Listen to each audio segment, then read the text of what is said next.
Buenas tardes a todos. Retomamos ahora mismo la sesión de tarde de este Congreso Internacional de Economía de la Longevidad con un diálogo entre el Premio de Economía Richard Thaler, que ya está por aquí, y el profesor Diego Valero, que nos van a aportar una visión macroeconómica de la economía de la longevidad.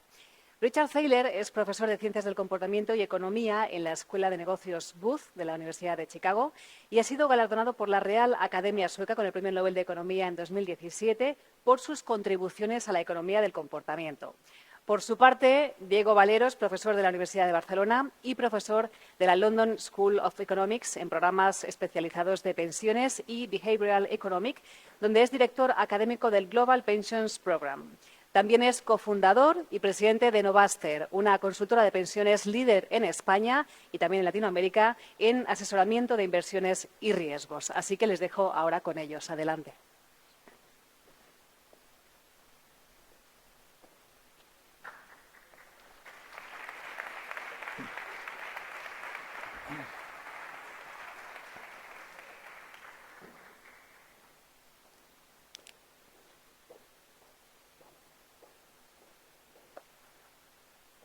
Bueno, buenas tardes a todo el mundo. Muchas gracias por estar aquí. Vamos a tener esta conversación, bueno, más que conversaciones, yo le haré algunas preguntas y el profesor Thaler contestará. La vamos a tener en inglés y, bueno, yo creo que para todos es un orgullo y un honor tener aquí al profesor Thaler. We will start this afternoon session by having a chat with Professor Richard Thaler. For me and for all of us who work in behavioral economics, pensions or finance, he is in fact our inspiration. When we have a doubt or are not sure about something, we always refer to Thaler. His articles, his books, his talks are a Bible for all behavioralists. So Richard, welcome to Spain. I hope you are enjoying your visit to our country and today in this beautiful city of Salamanca, home to a university that is 800 years old. I think, by the way, you have already visited and is one of all the oldest in Europe. Thank you very much for being with us today. It's a pleasure. I'm enjoying my time in Spain. Great. And in Salamanca. Okay. Professor Thaler was awarded, as always, as all you know, the Nobel Prize in Economics in 2017, and he's one of the most recognized, along with Daniel Kahneman and Amos Tversky, as the father of behavioral economics. He's gifted at getting his ideas across simply. You only have to listen to his speech at the Nobel Prize banquet or his cameo in the movie The Big Short, where he and Selena Gomez explain the disastrous CDOs. Well, Richard, your contributions to economics and society from a behavioral perspective have been and continue to be crucial. In your brilliant speech at the Nobel toast, you said, "I discovered the presence of human life in a place not far, far away, where my fellow economists thought it did not exist, the economy." How did you discover it? Well, I did what many economists don't seem to do, is I looked out the window and noticed what people are doing. And, you know, the people, well, there really aren't people in economic models. As you know, there are agents. They don't even call them people. And these agents are very peculiar creatures, very, very smart, you know, like Deep Blue, the, you know, computer chess player, Yeah. but unemotional, have no self-control problems, completely selfish. I mean, they're just they'd be a very weird character to meet. There are a few economists who approximate them, but so, I thought maybe we could get somewhere further along in economics by opening it up to some real people. Well, here we are holding a Congress on longevity, and one of the first questions we can ask ourselves is what is longevity and what are its causes? It seems that science proves that not more than 25% of our life expectancy is genetic. The rest is related to our lifestyle, nutrition, prosperity, in short, behavior. You yourself have said that aging, like other major challenges that humanity is facing, is intrinsically a behavioral issue. Nowadays, science is close to achieving positive shocks to life expectancy. What consequences do you think this could have? Well, we've just been living through one such shock, the COVID. Actually, a pretty minor shock to life expectancy in the grand scheme of things, but obviously a huge shock to the economy. And it can give us a glimpse of the profound effects health can have on the economy. And what we've been talking about so far today is that as people grow older and remain somewhat functional, my wife says I'm somewhat functional, as we remain somewhat functional for longer and longer, it creates a problem. As you know, I've spent a lot of time trying to study the problem of helping people prepare for retirement by saving up some money. The problem at the back end, the so-called decumulation problem, we've been helping people accumulate. The decumulation problem is much harder conceptually. You have to, suppose you retire at 68 and you have a life expectancy of 21.3, and you have a pot of money. Now we say, okay, go have fun, make it last. And, I don't know a single economist who thinks they would know how to solve that problem. And so that's just one aspect of the problems we face as a society of having more and more, well, we used to call them elderly, but mature. Yeah. Do you think we have enough tools for this process of accumulation? Tools and knowledge?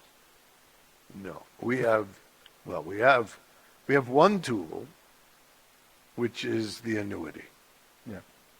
And there's a puzzle about annuities, which is people who have them, like an old-style pension plan or a Social Security plan, they love them. They fight. They won't want to give it up. But people who accumulate a pot of money essentially never buy annuities. I was involved, I was brought in, oddly, to a labor dispute with the Chicago Symphony Orchestra, one of the greatest symphonies in the world. And there was a strike. And the strike was because the orchestra wanted to switch from a defined contribution plan to a defined benefit plan. And they offered the members of the orchestra what I thought was something better. It was a defined contribution plan with some bells and whistles and guarantees. Yeah. And but they were on strike for months. And the existence of the orchestra was hanging in the balance.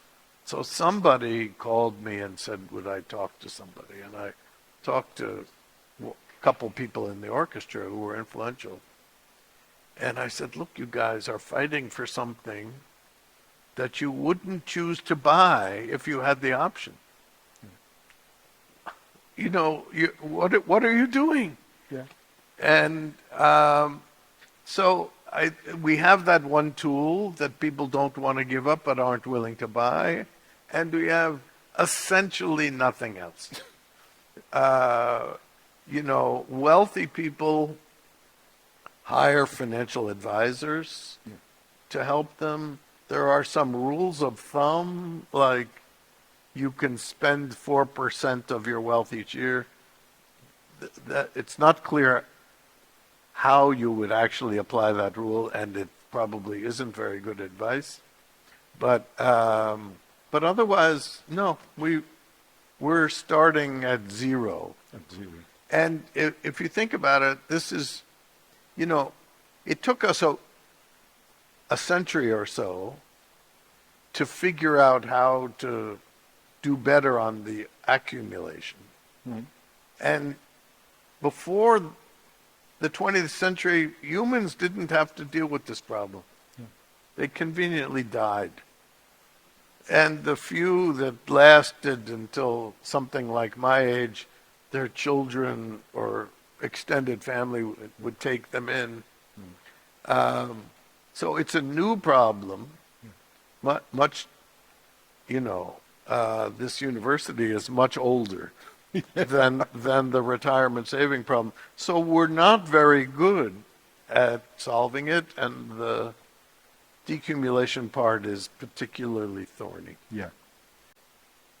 Effect, and above all, the amazing concept of nudge. So, Richard, which area do you most like to work and research in? You know, I only work on things that I find are fun. I mean, which sounds funny, but no, it's true. You know, my supposed best friend, Danny Kahneman, who I've been friends with for 45 years, claims that my best feature is that I'm lazy. Now, I don't deny being lazy, but I say, really, is it my best feature? You know, but he insists that it's a compliment. Because being lazy, I'm only willing to work on important things. I don't think that's really true. I work on some things that are probably not that important, like sports and things like that. But if it's what keeps my brain going, that's what I like to do. And I must say the financial markets, the last few years have become quite funny. Yeah. And so that we are going to talk about that. That's, you know, that's it is. It's very funny. Yeah. I mean, probably not so much if you're in that business, but as just, you know. Okay. Probably the fundamental drivers, the big trends looming in our present, are the fourth industrial revolution, climate change, and demographic evolution. As we know, behavioral issues arise in all of them. Do you think we have any real ability to shape our own future? Yeah, for sure. Well, you know, what we've learned is you can't just tell people what to do. Mm-hmm. You know, we can't say, go have more kids. You know, that's a decision that parents or potential parents make, and the government can say, you know, it would really help if you had more kids, but that's not really going to do it. We can tell people look, you might live to 100. Maybe you should take care of your body a little bit more. But that requires self-control and discipline. And so there's no doubt that the things that Andrew and Nick were talking about this morning are going to change the world in the next 20 to 50 years. As climate change, I think the problems are in some ways similar.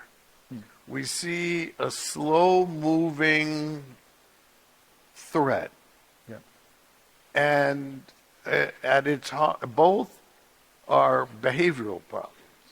If we're going to deal with climate change, we have to consume less carbon, and we have to figure out how we're going to do it.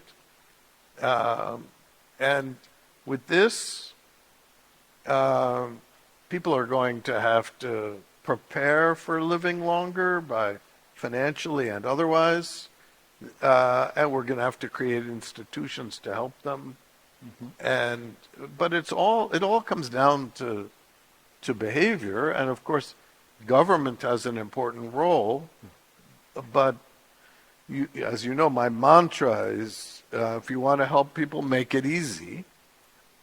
And it's easier to say than to do. So what things can government do to encourage the development of the right institutions, the right financial instruments?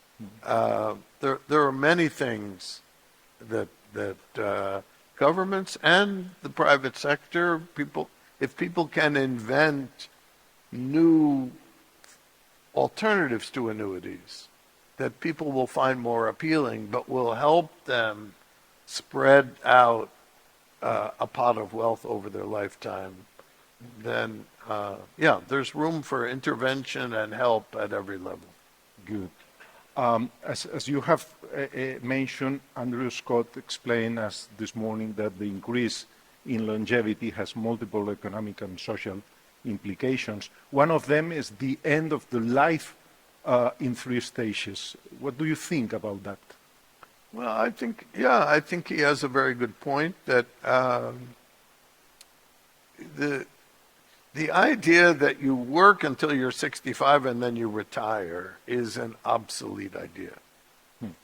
And first of all, where did 65 come from? It's not in the Bible, as far as I know.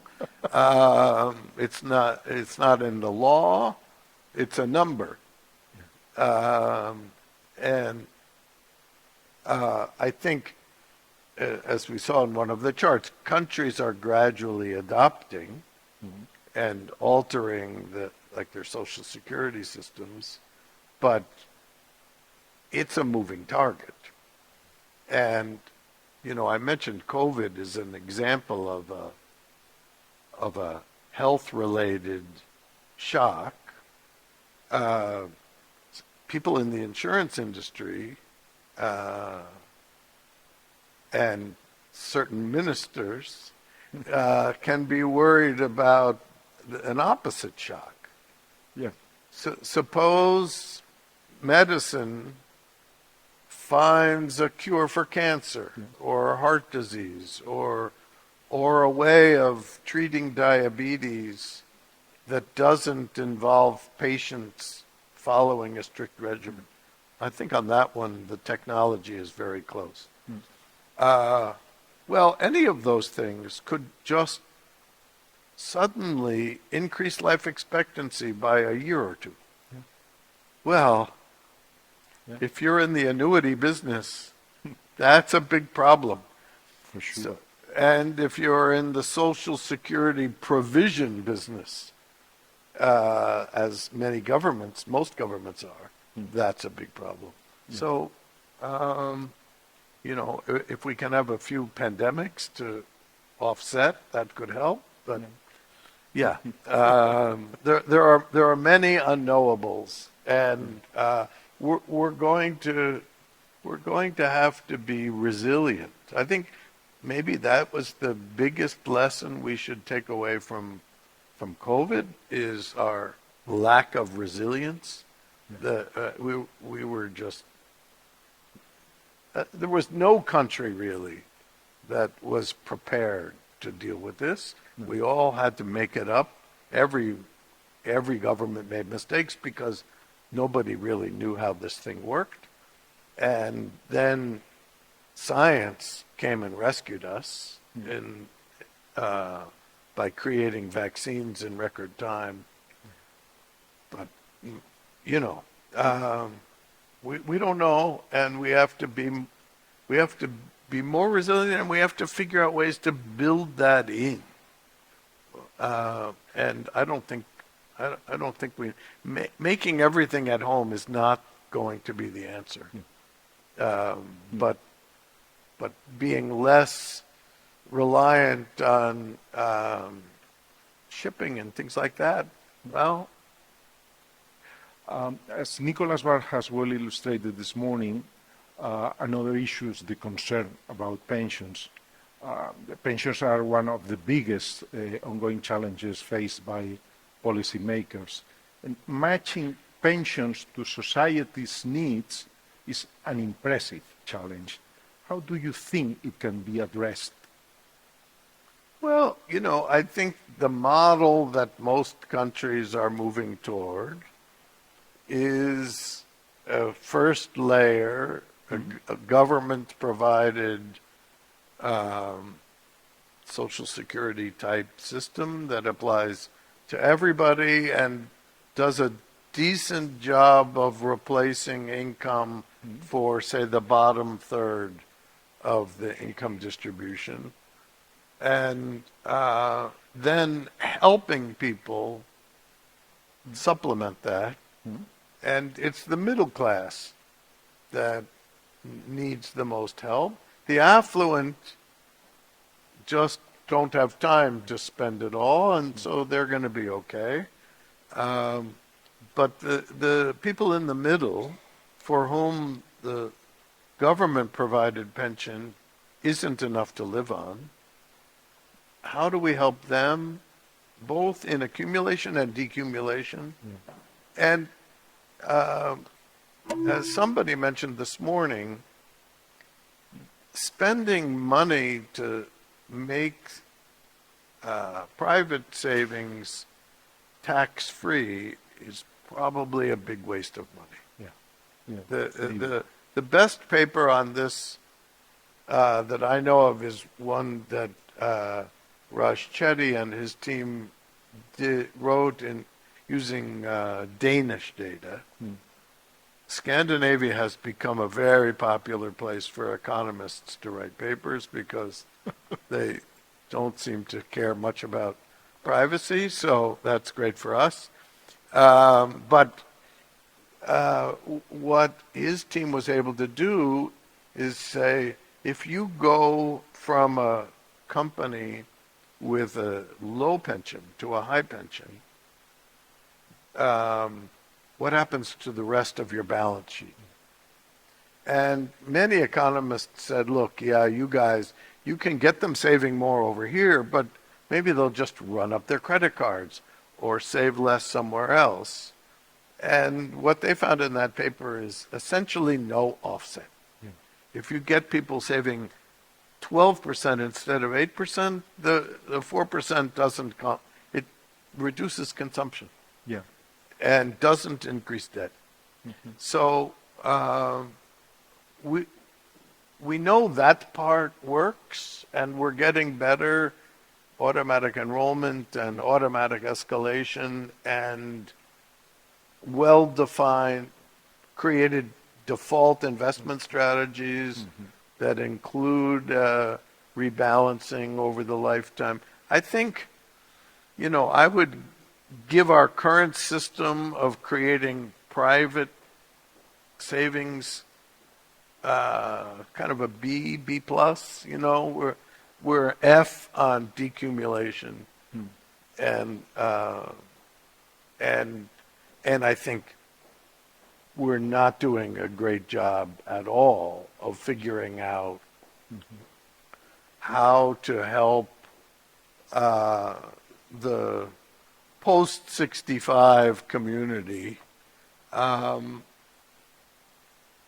a better life and contribute more. I'm well past 65. Supposedly, I'm still working. Yeah. And why am I working? Because I want to keep my brain functioning. So, I think it's important that people can keep working. And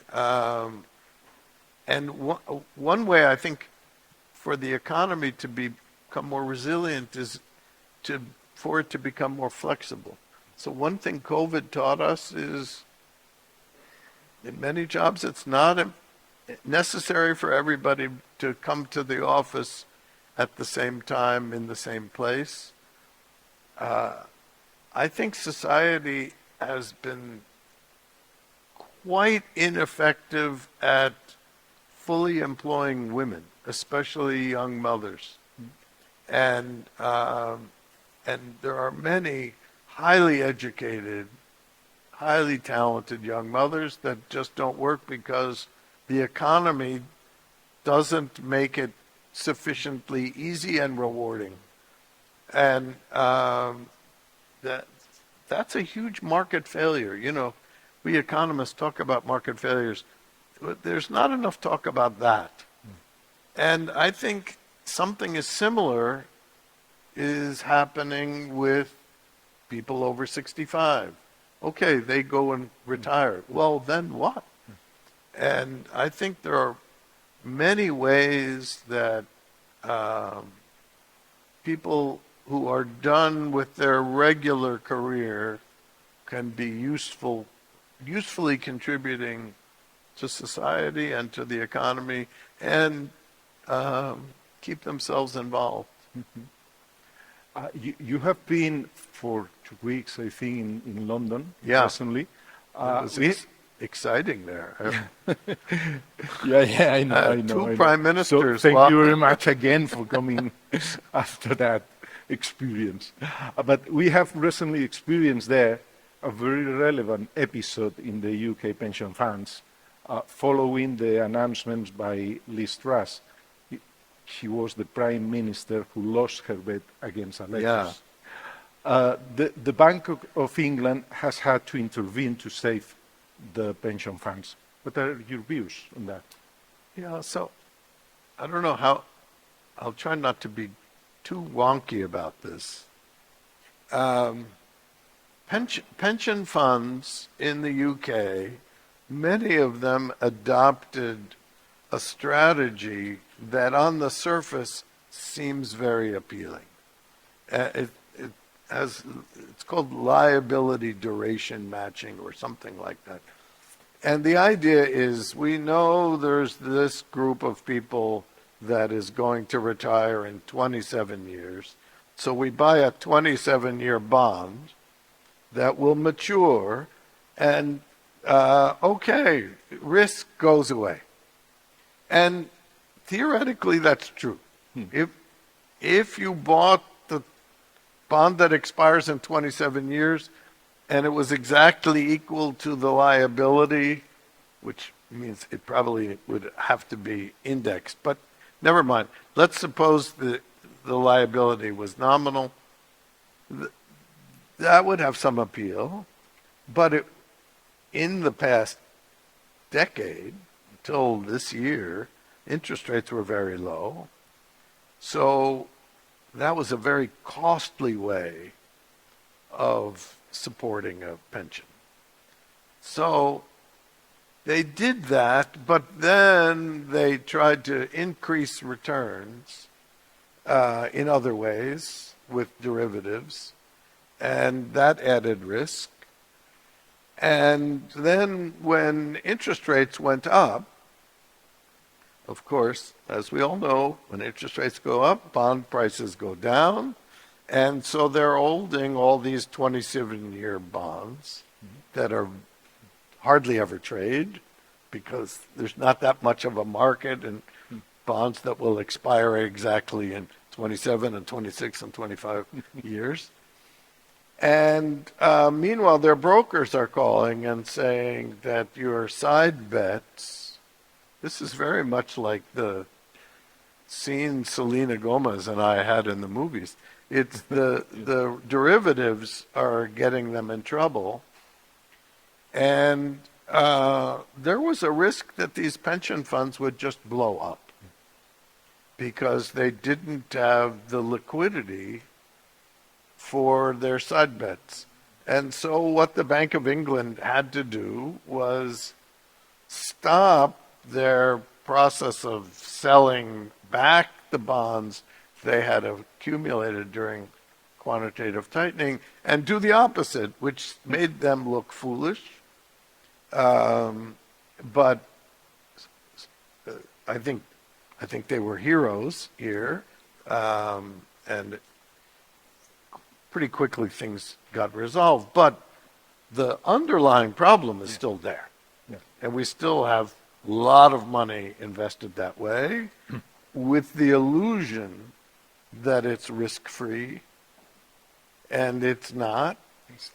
And anytime people, it's kind of the big risk of having a low interest rate environment is people go out looking for other ways of getting high returns, and mortgage-backed securities was the one that the movie was about. And fortunately, we won't have to have a movie about about what happened in the UK. Well, at least not on the financial side. What's going on in number 10 might make a pretty good movie. We can call it Scorsese to film this movie. Well, following on the field of finance, a famous article of yours with Bernard de Bon formalizes in a certain way the criticism of the classical model of finance. You explain the overreactions of markets from a psychological perspective. Your debate with Eugene Fama was on market anomalies was great, but in which direction do you think finance theory is moving at present? Well, I think formal asset pricing models are, let's say, in a state of flux. When I went to the University of Chicago in 1995, the efficient market hypothesis was still taught as gospel. And, we've had we had the tech bubble, we had the real estate bubble, and neither of those is well explained by traditional asset pricing models. And if anything, I mentioned that finance is getting funnier. Part of the humor is being provided by retail investors. So shortly after COVID, some app-based investment companies, most notably Robinhood in the U.S., very cleverly named, created an environment for people to trade that was kind of like playing video games. And it was at a time in the spring of 2020 when there's no football or baseball or basketball to watch. There's nothing to bet on. So people start betting on stocks. And as we know, these meme stocks came around. GameStop is one of them, a company that sells video games in dilapidated stores in old malls.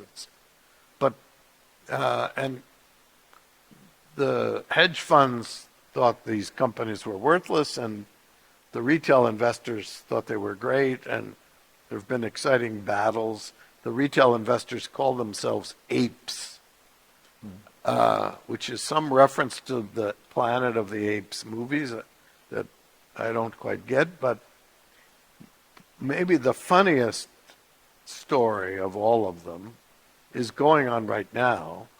One of the meme stocks is AMC.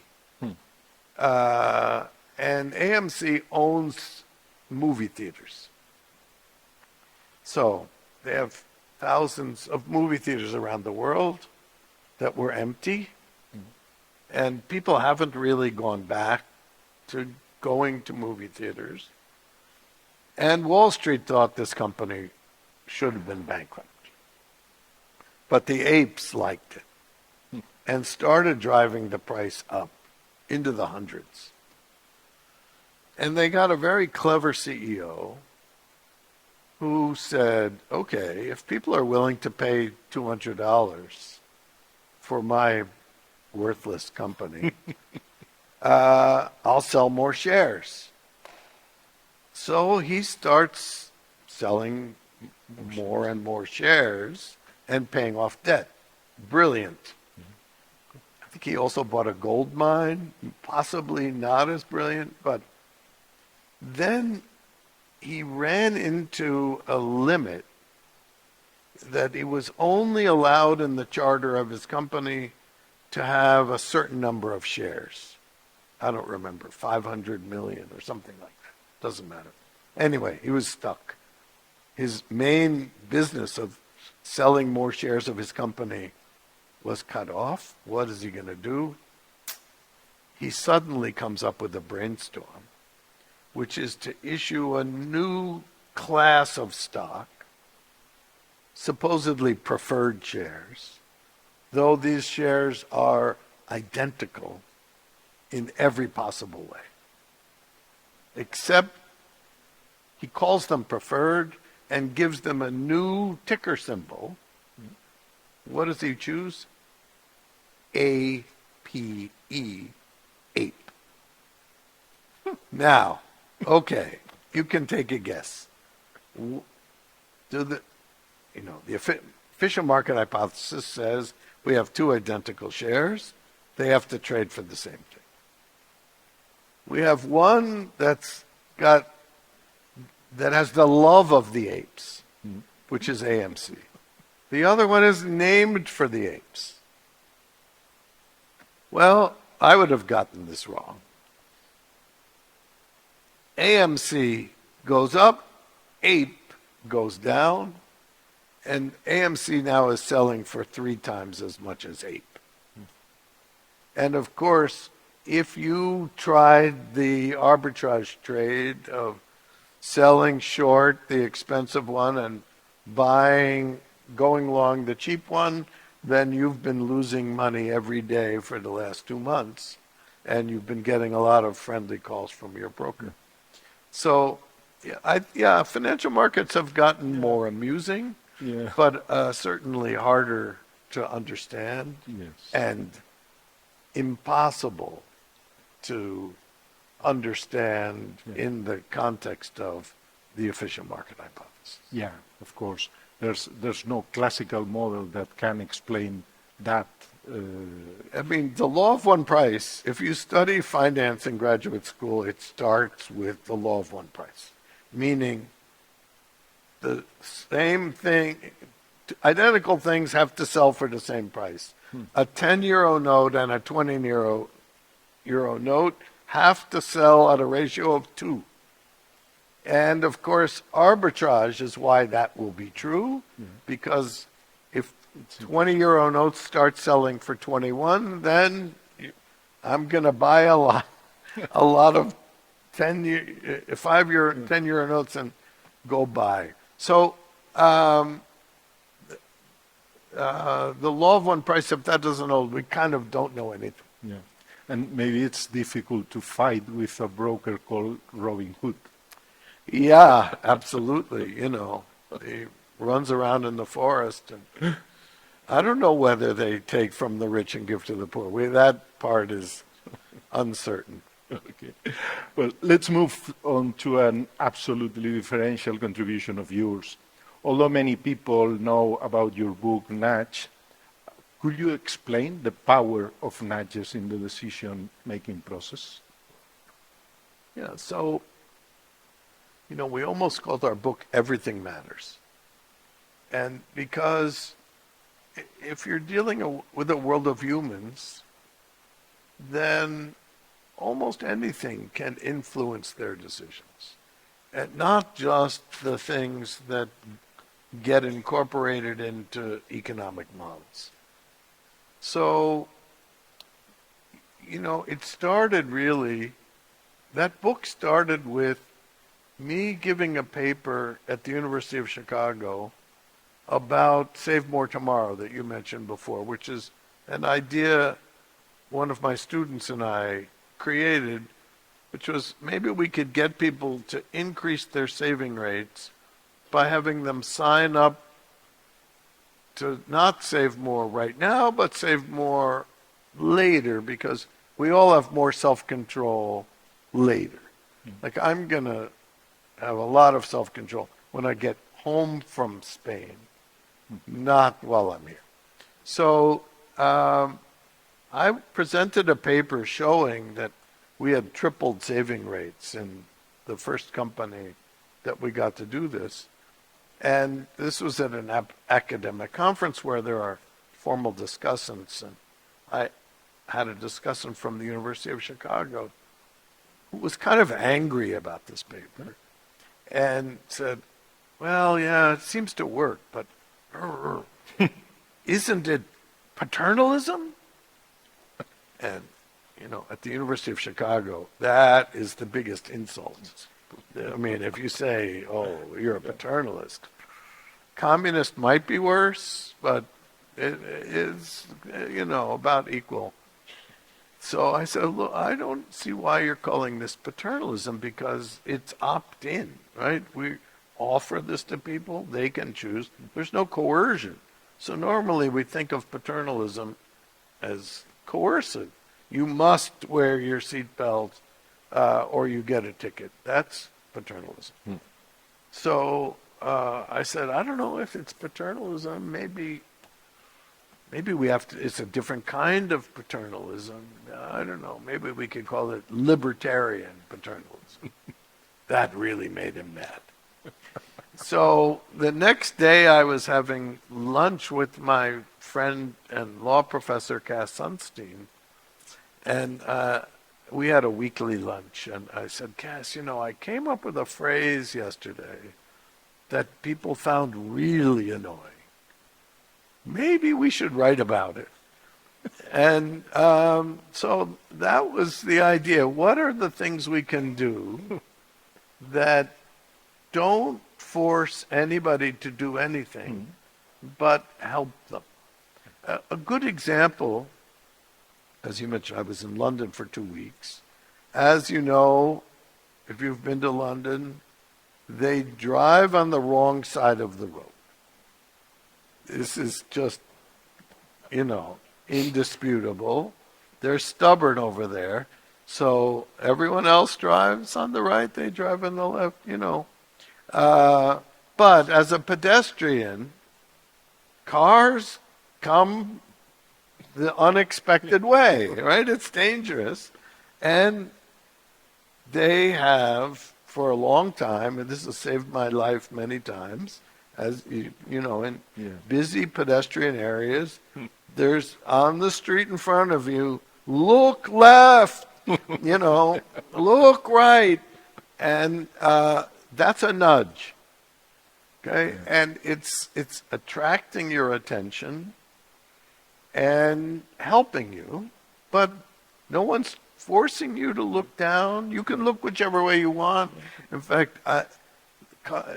when I'm in central London, I just look both ways like 6 times, and that's my self-protection. So, I think what we've tried to do is create a whole set of tools that people can use to help people make better decisions without forcing them to do things. And automatic enrollment into pension plans that Adair Turner used in creating Nest and has spread around the world, that's the most successful application of the basic idea. Yes. And do you help them David No, Halpern. not really. I mean, I think he had come across the idea. I had one conversation with him in London once, but he was down that path. I can't claim credit for that one. They did adopt the automatic escalation, the save more tomorrow. I'm sure they were influenced by our work. And Richard, there have been some debates lately about whether nudges actually work. I know you have been following them. What are your views on that? Yeah, how many hours? Next question? Yeah, no, I think so. There's a technique in science called meta-analysis, and roughly speaking, what you do is you do a big search of all papers of a certain category. In this case, it's all papers that had the word nudge somewhere in the paper and that ran a randomized control trial. And then you calculate a measure of effect size, which is something called Cohen's d. It's the difference in the treatment groups divided by standard deviation. And then in this first paper, they calculated the average of these.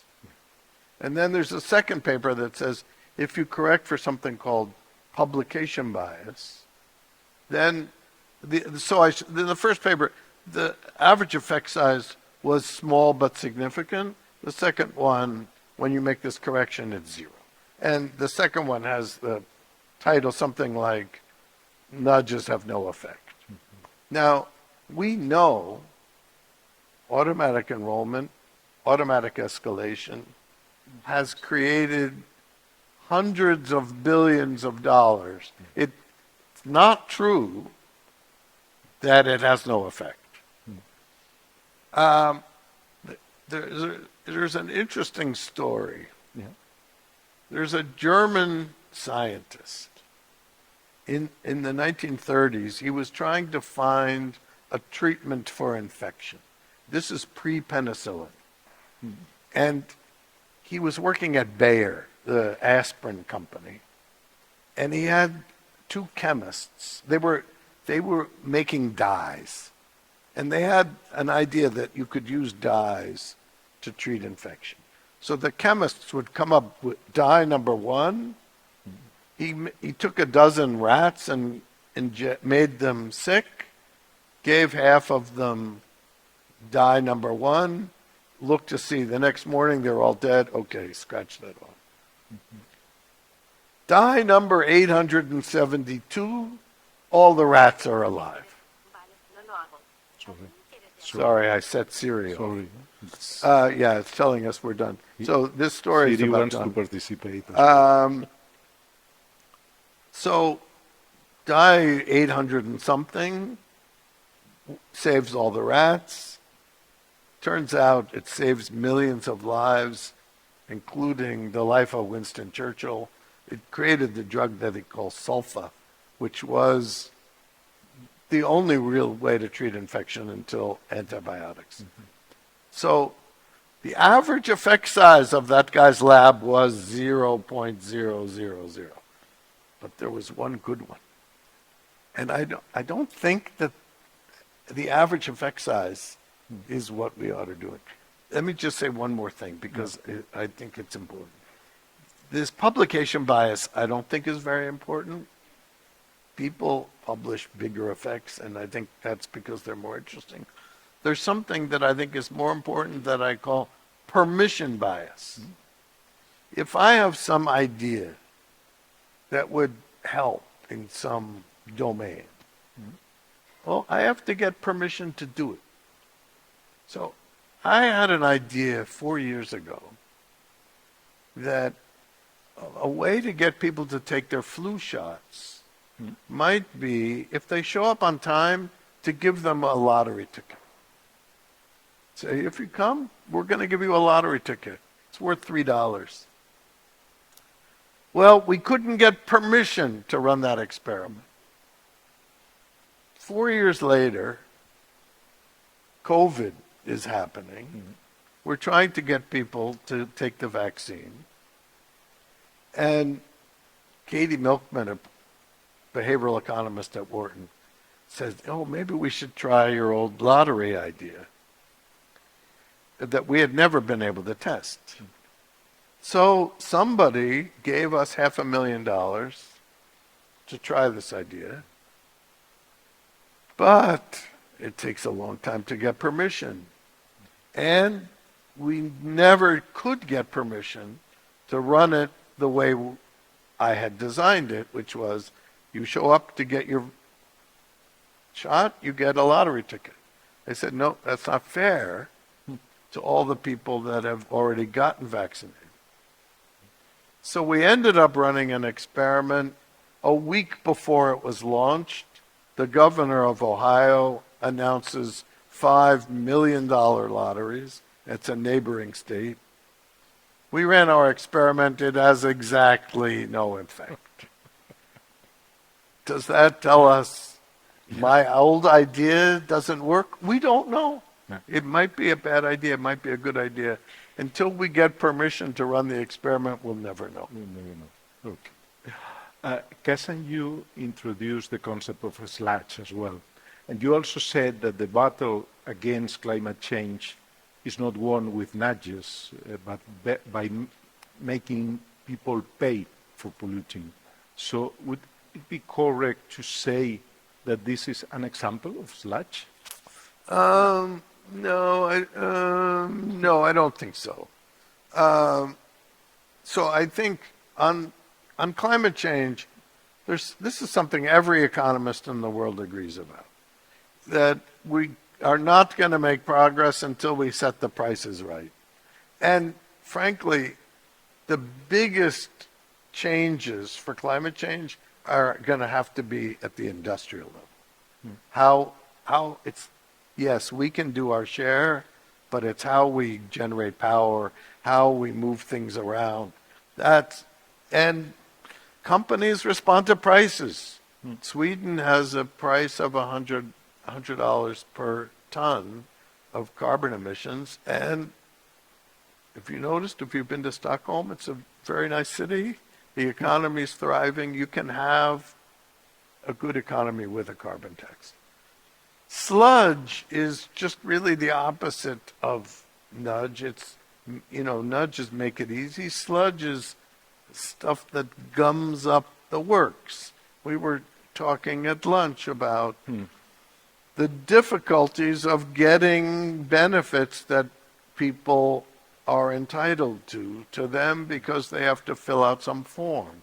And the government has to make sure that they're entitled to it. That's sludge. Yeah. And so I think we can accomplish a lot by just getting rid of sludge, meaning figuring out more efficient ways of accomplishing our goals. And that's my friend Cass was back working in government the last couple of years and was trying to reduce the sludge in the American immigration system. But it's a big job. Yeah.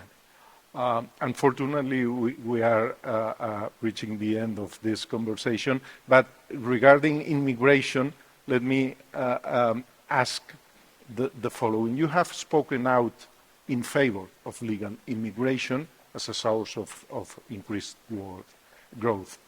However, the immigration issue is one of these we call inspired perceptions in the sense of immigrants are coming to take our jobs, to use our healthcare system, or even to get our social benefits. Can behavioral economics give messages to help us understand that immigration can, in fact, be positive? Well, I wish I had like a line as good as take back control, which was probably the most brilliant and evil nudge of all time. If you don't know, that was the motto of the Brexit campaign. Yeah. But Look, what I think is a country like Spain, Yeah. we've seen the graphs, Yeah. the population is getting older, and you younger people are not having enough babies. And so the social security system, something has to give. Yeah. We have no choice. You have to either cut benefits or raise taxes or increase the retirement age or some combination, or have more babies or have more immigration, and especially immigrants who are interested in having babies. So I think there may be a more skillful, I'm sure Barack Obama could phrase this better than I could, but it's true that people all over Europe systematically overestimate by a factor of 5 to 10 the number of immigrants in their country. So it's a problem that obviously there's xenophobia involved as well, and all kinds of fears, but in countries like the U.S., where we have 2 job openings for every unemployed person, and in countries like Spain that have an aging population, we need to move people from places where they can't work to places where they can, and that's going to make everybody better off. Dear Professor Thaler, it has been a real pleasure chatting with you today. I hope your stay in Spain will be a memorable one, and we really hope that you come back again soon. Thank you very much. Thank you. It's been a pleasure. Thank you.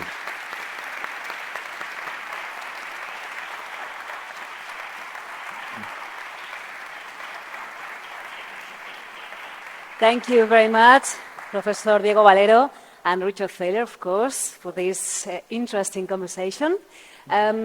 We've been taking notes of all your advice, as we would like to get old, live longer, and not, as you said previously, conveniently die too early. So thank you very much. You're welcome.